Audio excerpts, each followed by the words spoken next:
Parshas Bamidbar, Sefer Bamidbar, in Ner Aharon.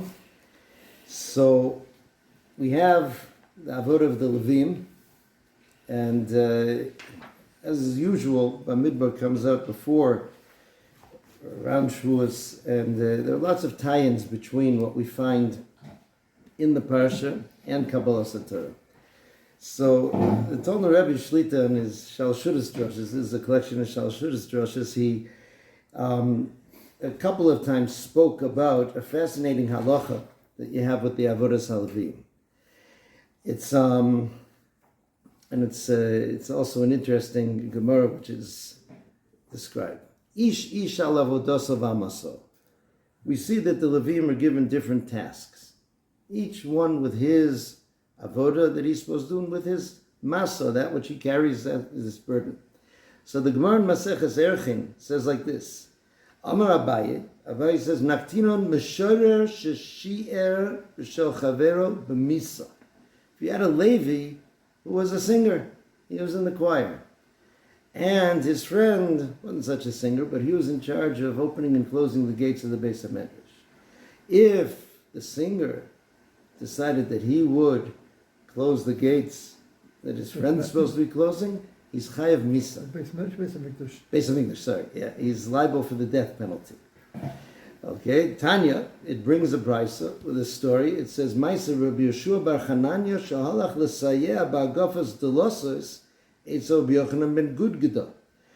So Rabbi Yeshua bar Chananya was a Levi, and he was a singer, and he saw that Rabbi Yochanan ben Gudgada was closing one of the gates and was having a hard time with it, so he went over to help, to lend a hand. Amar lo b'ni chazor la'acharecha. Rabbi Yochanan ben Gudgada said, my son, step back. Sha'ato min ha'meshorerim v'lo min ha'shoarim. You're a singer, you're not a gatekeeper. Okay, so it's fascinating, right? It comes from this pasuk, ish, every person, al avodah so v'al maso. His avodah, his burden, which is there. Okay, and the Rambam brings this down the halacha. Right, he says, Shem shal Leviim muzharim shelo la'avod avodas hakohanim. Leviim are warned not to do the avodas hakohanim. Right, this was a big issue with Korach. Kacha kohanim muzharim shelo la'avod avodas Leviim. Kohanim aren't supposed to do the avodah of the Leviim either. V'chein Leviim atzma muzharim shelo yase echad meleches chavero. The Leviim also are commanded, one should not do the malacha of his friend. Shelo yisayeh ha'meshorer la'shoer. The singer should not help out the gatekeeper, v'lo ha'shorer la'meshorer. And the gatekeeper shouldn't help out the singer. Shenemar ish al avodoso v'amaso. Leviim she'avdu avodas hakohanim. If a Levi did avodas hakohanim, o she'siyeh Levi b'malacha she'enu malachto. If a Levi helped another Levi do something that wasn't his task, chayovin misa b'dei shamayim. They're chayav misa in the hands of heaven, because it says everybody sticks their things v'lo yamusu, and you won't die. It's shocking, especially because it seems to go against our whole approach to things. Ishas re'eu yazoru v'lochiv yomar chazak. Help your friend out, right? Help your friend out, strengthen him, do it. Why here in the Beis Hamikdash would it be so exclusive that a person wouldn't be able to do it? So he points to the Beis Aharon of Karlin. That's the Karliner Sefer. So he has a piece here. It starts with the idea of the degalim, with the flags, which emphasizes also the individuality of different approaches in Am Yisrael, but gets to the avodah of the Leviim as well. And he says, Hayotzi lanu mizeh. What we get to from this is shechiyuv al kol ish Yisrael leida v'lachshov shu yochid ba'olam b'vchinaso. Every Jew has to know and to think. That means not just intellectual knowledge. This has to be what you're working with, that you are unique in your particular aspect. V'shehu v'gam ish acher kamohu lo hayu adayin ba'olam. There's never been anyone like you in the world. Okay? The Chachamim said in another place, the simon for this is that Shem shepartzufeim shonim kach deoseim shonos. Every face is unique. HaKadosh Baruch Hu, from the beginning of creation, has been making people and people and people, billions and trillions of people. without variations of having 2 noses or 3 ears or something like that. And yet every face is unique. And that's a siman that the inside of every person, his deos, his world of understanding, his approach to things, the way he sees things, the way he connects to things, is also unique. Right? It's interesting, Hudner points out that in Lashon HaKodesh, the word for face is really pnim, which is like panim, internal. He says that's where you can see the inside of a person. You can look at their elbow all day, you won't know anything about their emotions and their intellect and their talents and everything. Said the face is where the or with an aleph, meaning light, breaks through the or with an ayin, meaning the skin. Okay, so that is this idea of uniqueness. He says, Ki im hoya kvar kamo b'zeh olam lo hoya hu nitzrach od liyos b'olam. He said, if there had been another person like you in the world, there would be no need for HaKadosh Baruch Hu to put you in the world.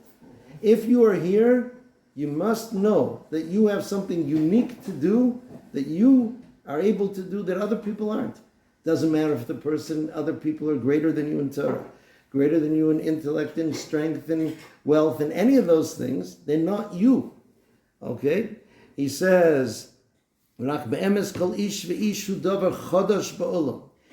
person is something new in the world. And you have to, the taken is more than just to fix, in terms of like you have a broken bicycle and you fix it. It means to make it whole, to make it exactly as it's supposed to be. And he says, he says, this is what's leading up to Mashiach. Meaning, it's not just one massive effort of Am Yisrael, but it's each individual. Right?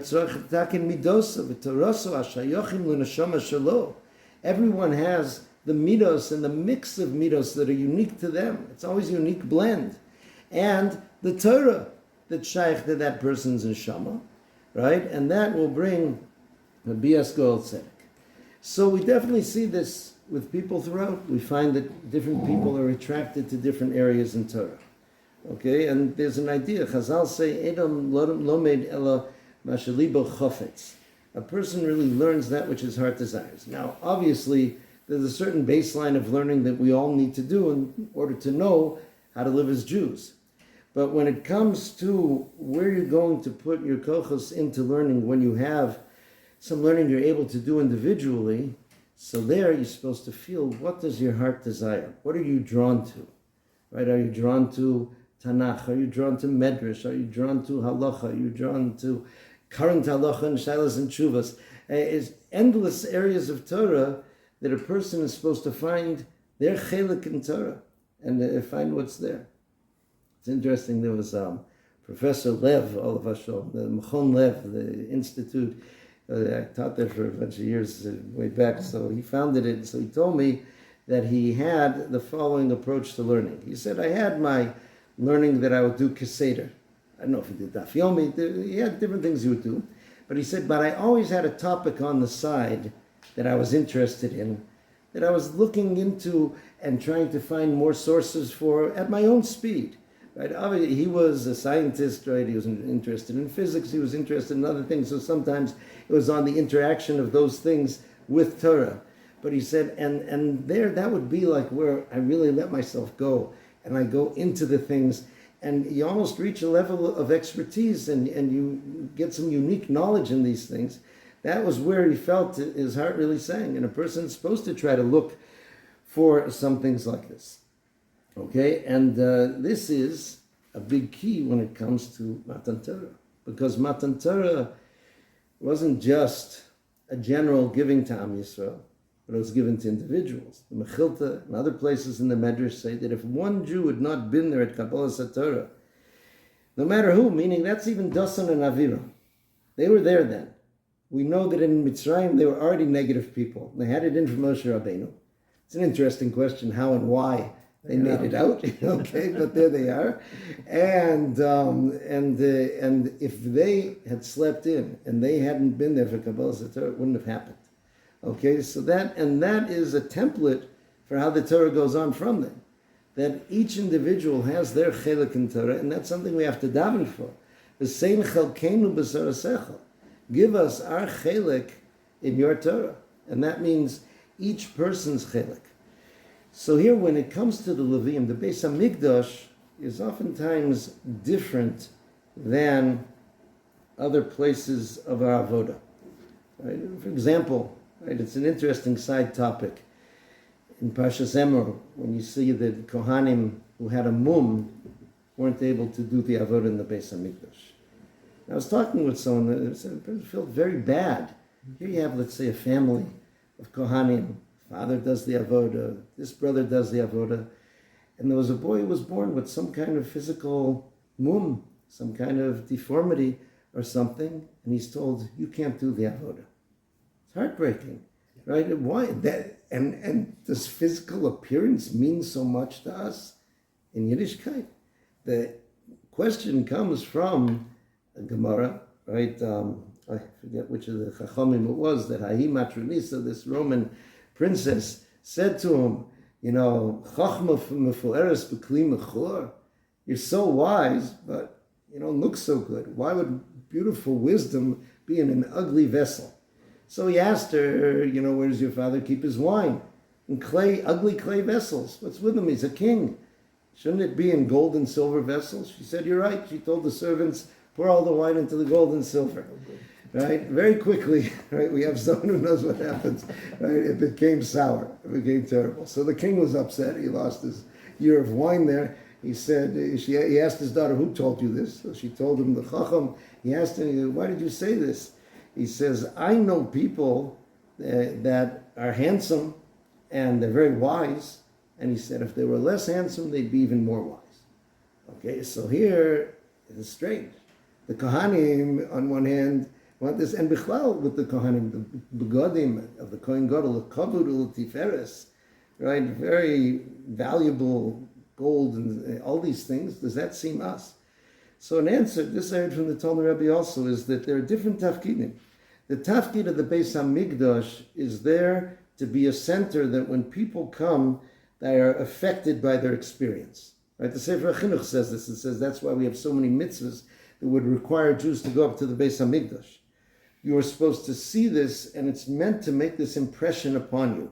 That's the avoda. That's part of what's happening in the Beis HaMikdash. The Kohanim must be serving in the begodim. They must be doing these things. But when it comes to Torah, oftentimes the more external the person is, the harder it is for them to reach the internal truth of Torah. They're too much caught up in the externality. So here, that was his message that he was saying. So this also, it's true. If your friend is having a hard time learning a Mishnah or something, don't say, I'm not going to help you, because, right, that's your Mishnah and I'm learning another Mishnah.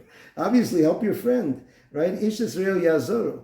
But in the Beis HaMikdash, it was an educational place. And it was showing that each person has an avoda to do, and because it's their specific avoda, they have to put their maximum effort into it. In order for it to be really yours, the fact that avoda, so to speak, is a shidduch with you is because it's supposed to bring out your potential, and it can only do that when you really put your strength into it.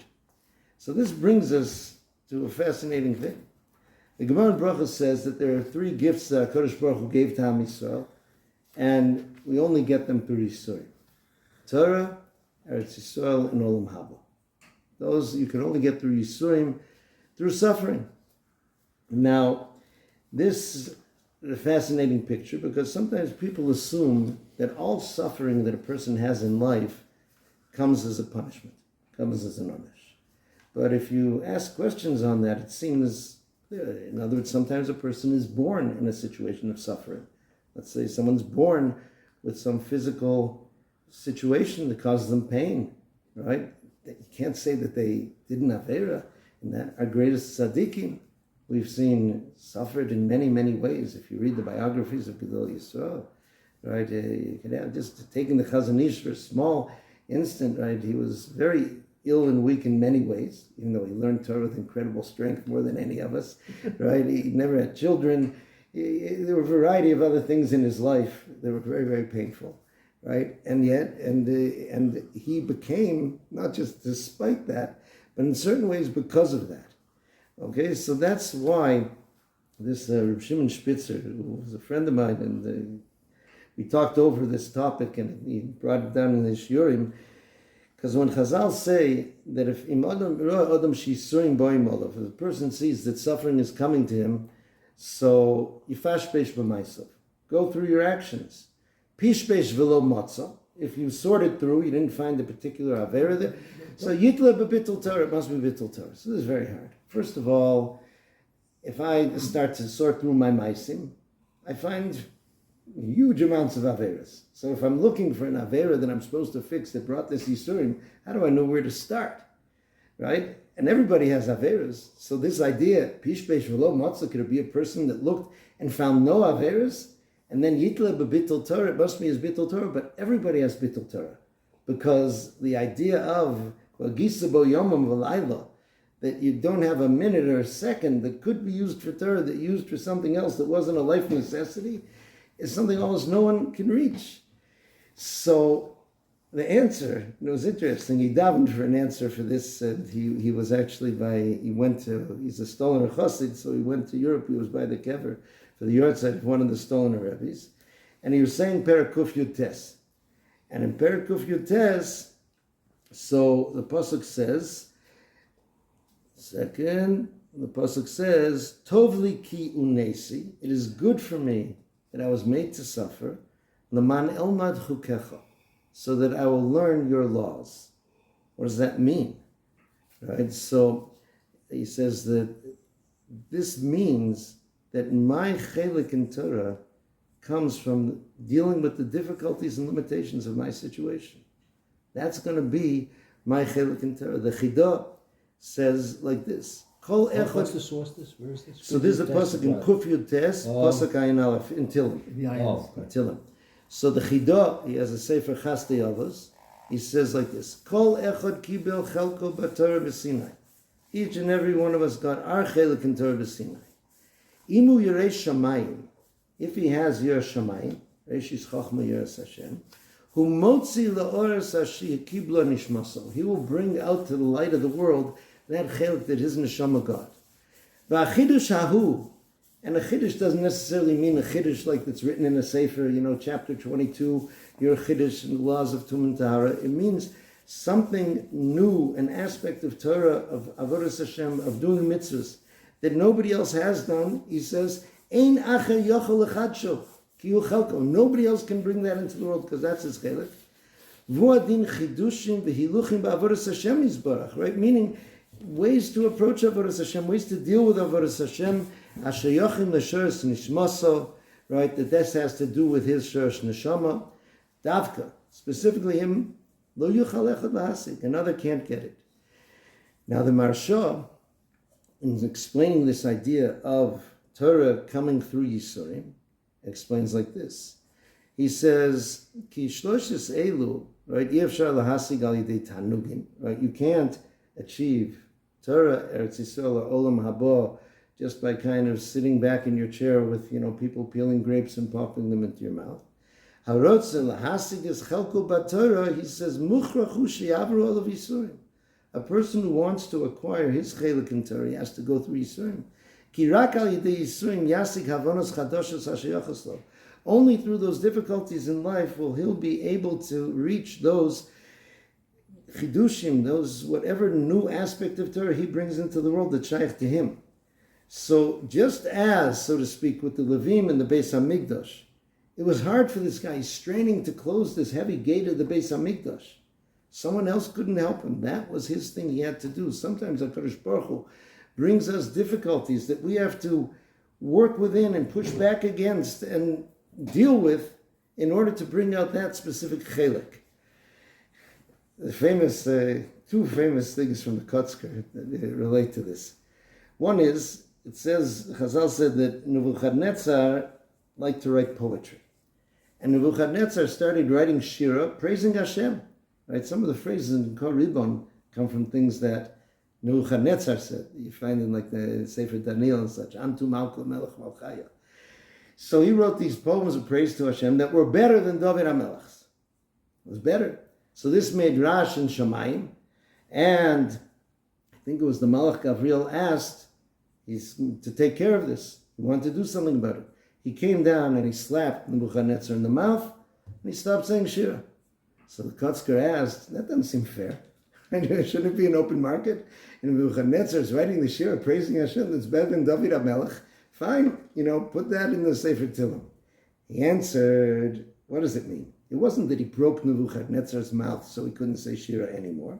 Nebuchadnezzar was writing his Shira, sitting in his throne. He had one slave peeling grapes and popping them into his mouth. He had another one fanning him with a palm branch, and another one who was like polishing his toenails, and he's singing to Hashem. The Malach came down, gave him a smack, said, can you sing now? No, he couldn't. But David HaMelech said, Mizmor David Bevarchim Ne'avshom Beno. It was Sukkot also. Yeah, David's... We did with Sukkot. Oh, the sun, right? And they kicked it around, right? That test to the nations of the world in Masechah Sukkot brought a hot day, and they kicked and left. So David HaMelech's running away. His own son wants to kill him, and he's able to sing to Hashem. Okay, and those specific songs came out during that time. The other thing from the Kotzker that I love so much, it says in Pirkei Avos, Al tomar l'chshe'efne eshne shema lo tipona. Don't say, the classic shot way of reading is, don't say when I'll have time, I'll learn. Maybe you won't never have time, right? It means the rabbi comes over, he says, Joe, we have shiurim in the shul, why don't you come to the shiurim? So Rabbi, I'm too busy with my business, etc. But I tell you, when I retire, I'm going to come to all the shiurim. Okay, but it could be the day after Joe retires, right? Something happens and he doesn't continue living and he never got to do it. Shema lo tipone, says the Mishnah. Maybe you'll never have time. The Kotzker said it means like this. He says, Al tomer lech she'efne eshne. A person looks to HaKadosh Baruch Hu and says, I want to learn, but I have a very difficult life. Ponui doesn't just mean having time. I want my mind and my heart to be free. I have a very troubled life, a very exhausting life. I can go to the shir, but I won't be paying attention. Either I'll fall asleep or my mind's going to wander. Right? If I learn something one day, I mumble it up, I can't tell you the next day what I learned. That's not learning. L'chshe'efne, when you give me a life where I don't have all those things on me, eshne, then I'll learn the way learning's supposed to be. I'll learn, I'll ask, I'll chazer, I'll remember. That'll be learning. Answers the Mishnah, Shema lo tipone. The Kotzker, he said in Yiddish, Efshe bista lo tipone mensch. Why don't you think, who gave you that life? Kadosh Baruch Hu gave you that life, and he gave you the mitzvah to learn Torah. That means that the Torah that you can squeak out in that life is the Torah you're supposed to bring into the world. It doesn't look like much to the eyes of everyone, but that's your Torah. That's what it has. That's your chelik that you're supposed to do and to look for. So that understanding that a person has this unique piece is key, right? It says that at Matan Torah there were different mechitzas, right? It says that when Moshe Rabbeinu went up, right? It says the Kohanim didn't go up with him. You went, Aaron went, right? Aaron didn't go all the way up with Moshe Rabbeinu. He had a mechitza. Everyone had to stand in their particular places. Only Moshe Rabbeinu went up. V'nigash Moshe levado el Hashem. Ema me'ato, we say Moshe lechitza la'atzmo, Aaron lechitza la'atzmo. Everyone had their place that they stood at Matan Torah, meaning each one had their way that they received Torah. Like he said, each has a chelik, the Chidah said, that we got at Matan Torah. The Chidush Yerim said just a funny thing. He says, we know the Chazal that Hashem asked the nations of the world, do you want the Torah? And they said, what's in it? And he told them that which would be very difficult for them. Right? He told them this one, Lo tirtzach, oh, we're a nation of murderers. Lo tinaf, we're a nation of adulterers. It's not fair. Am Yisrael should have also been told something that challenged them there. You have to stand here and you can't go there. He said, for Jews, that's very hard. You tell them, you can be here and you can't be there. Okay, so this is the idea. And we're supposed to have this. It's not just that every person has something unique, but every day in your life is unique and has a unique piece of Torah. Rabbi Yaakov Kamenetsky used to say, and I think he brought it, many people would say, that a person, when they learn, when they open a sefer, is supposed to feel, I'm the only Jew in the world. This is the only day in history. And this page I'm learning is the only thing in Torah. He said, if you could feel that, then you would learn with tremendous strength and joy. Right? If you had that sense. And in certain ways, it is true, because that day and everything you've gone through that day and who you are that day is the way you learn that piece of Torah. There's never been anything like it, never will be. And that's your tafkid then. It relates a little bit, there's the Sefer of the Alter of Nevardak, Madregas Adam, right? The Rabbi Yosef Yozel of Nevardak, famous Bal Musar. So he has a piece in the back speaking about chinuch, a Maimar Mezakes Arabim it's called. And in there he brings the famous statement of Chazal, Gedoli Maaseh Chia. Great were the deeds of Rabbi Chia. What did Rabbi Chia do? Rabbi Chia used to go and trap deer. And then he would shech the deer and he would feed the meat to the poor. And out of the hides of the deer, he would make chumoshim, right? He would write chumash, Beis, Shmuel, etc. Then he would take poor children and he would teach them. He would teach one Bereshis, he would teach one Shmos, he would teach the other one Vayikra. And then when he was finished, he says, you now teach each other, I'm going on to the next town. There are many fascinating things to learn from that. But the Alter said, why didn't he teach all of them, all the chumoshim? Not that bad to have a class of 5 kids, right, learning with Reb Chia. What was this? He says, because he wanted that boy who was Bereshis to feel, Bereshis is mine, I'm the Bereshis guy. I have to do it. So each of us has this in their own way. If we have to understand that, otherwise so many people feel my Torah is not necessary. Look at that Talmud Chacham. Everything I learned today, he already knows. He knows better than me. Everything I'll learn tomorrow, he knows it all. What's the point?